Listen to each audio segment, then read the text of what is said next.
एक बार बड़ी प्रसिद्ध लीला हमारे स्वामी जी के परिकर के सुनामे कि एक बार प्रिया जी ठाकुर जी दोनों गए स्वामी जी के पास। स्वामी जी नित्य मानसी में विराजमान रहे हैं, यमुना जी के तट पर नेत्र बंद करके और मानसी में चले जाएं और वह मानसी में प्रिया प्रियतम को दर्शन करें। एक दिन मानसी में प्रिया प्रियतम दोनों आए और स्वामी जी से बोले, स्वामी जी बोले हाँ आज आपको एक निर्णय करना पड़ेगा। बोले कहा, हम दोनों में नृत्य बढ़िया कौन करे आप बताओ। प्रिया जी बढ़िया नृत्य करें कि मैं बढ़िया नृत्य करूं। स्वामी जी बोले ये तो आपने असमंजस में डाल दियो मुंह को, जाको नाम लूंगो सोई दूसरो बुरो मान जाएगो। वैसे तो दोनों एक ही हैं। बिहारी को मतलब ये आप जो कुंज बिहारी कहते हैं या को मतलब केवल ठाकुर जी नहीं, कुंज बिहारी मतलब कुंज में जो विहार कर रहे हैं। वो विहार अकेला नहीं करता है, दोनों करते हैं, युगल करते हैं। बिहारी को मतलब युगल है, बिहारी को मतलब ठाकुर जी नहीं है। कुंज बिहारी मतलब युगल बिहारी, दोनों जो कुंज में विहार करें वो। प्रिया प्रीतम दोनों आए, स्वामी जी से बोले आज आपको निर्णय करना है। स्वामी जी बोले काय बात को निर्णय?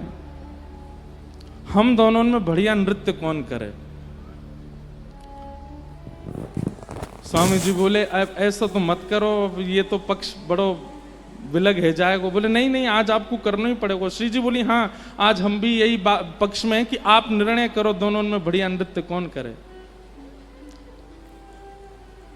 स्वामी जी बैठे हैं और सामने श्री वृंदा विपिन में यमुना जी के तट पर प्रिया प्रियतम दोनों खड़े हैं। ठाकुर जी अपने गाजे बाजे वाले ने लेके आए, संगीत वाले ने, श्री जी के अपने आए परिकर के सब। बोले पहले कौन करेगा? पहले श्री जी बोली पहले हम करेंगे, और हम जो करेंगे वाके बाद वही ताल वही धुन पर ठाकुर जी करेंगे, और फिर आपको निर्णय लेना दोनों में तो कौन से ने बढ़िया किया। ठीक है।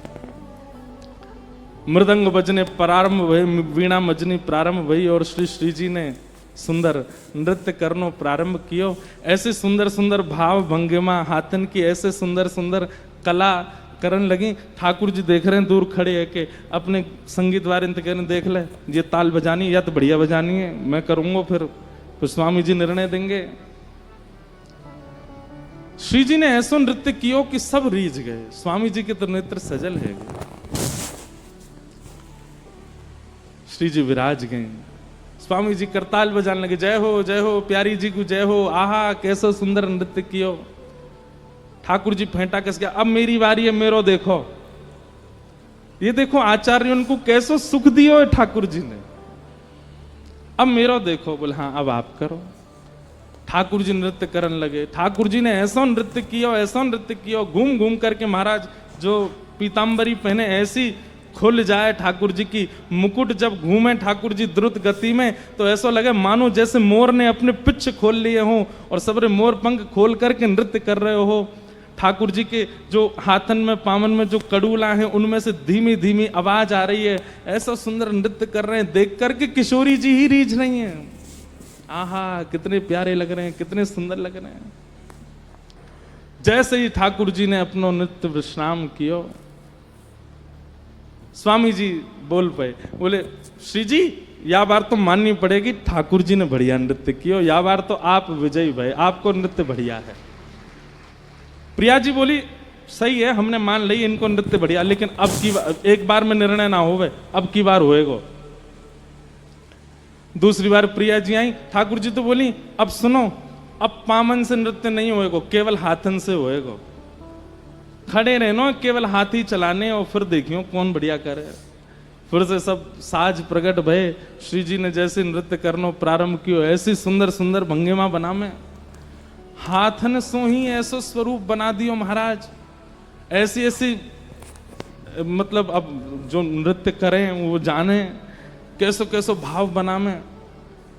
ठाकुर जी देख करके समझ गए भैया जे बारो तो हमने सीखो ही नहीं। अच्छा गुरु जी तो प्रिया जी हैं, गुरु जी तो श्री जी हैं, नृत्य तो उन्हें सिखाया हुआ है। तो गुरु जी तो कभी कभी ऐसी तान छेड़ दें, ऐसे ऐसे भाव लिया में जो शिष्य को सिखाया ही नहीं है। ठाकुर जी मानो मनी मन करें जेवारो तो ना सिखायो मुझे, बोला अब करो। अब की बार ठाकुर जी आए तो फिर स्वामी जी बोल गए, जय जय, या बार तो श्री जी विजयी भई है, या बार तो श्री जी जीत गए हैं, या बार तो श्री जी की विजय भई है। ठाकुर जी बोले, दो पक्ष में तो फिर पडला बराबर है गयो, तीसरी बारी में पता चलेगी श्रेष्ठ कौन है।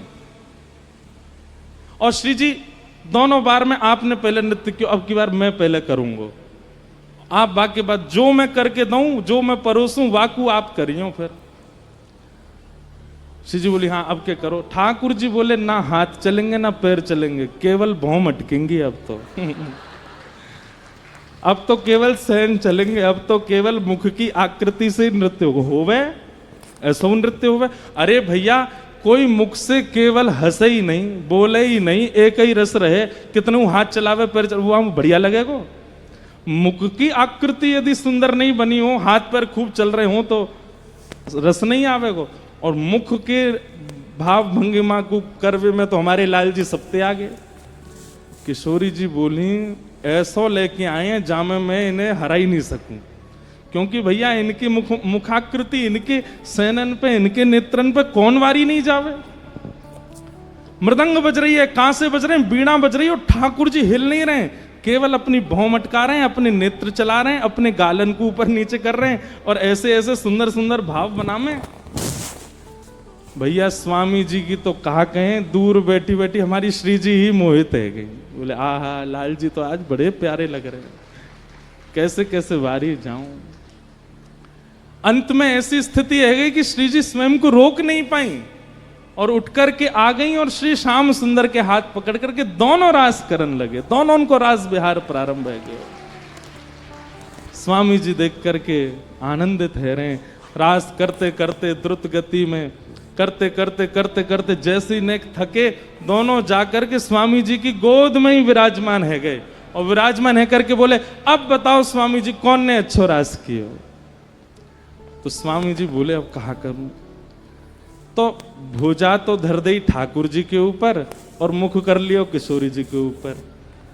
मतलब एक अंग से तो ठाकुर जी को विजयी बता रहे हैं और मुखाकृति से श्री जी को देख रहे हैं। आपने ही सबसे बढ़िया किया, और यहाँ पे ठाकुर जी ऐसे इशारा कर रहे हैं, नहीं आपने किया। तब दोनों मिलकर के बोले, स्वामी जी आप तो बड़े रसिक हो। तब श्री नाभाजी कह रहे हैं, रसिक छाप हरिदास की। ऐसे स्वामी जी महाराज रसिक हैं।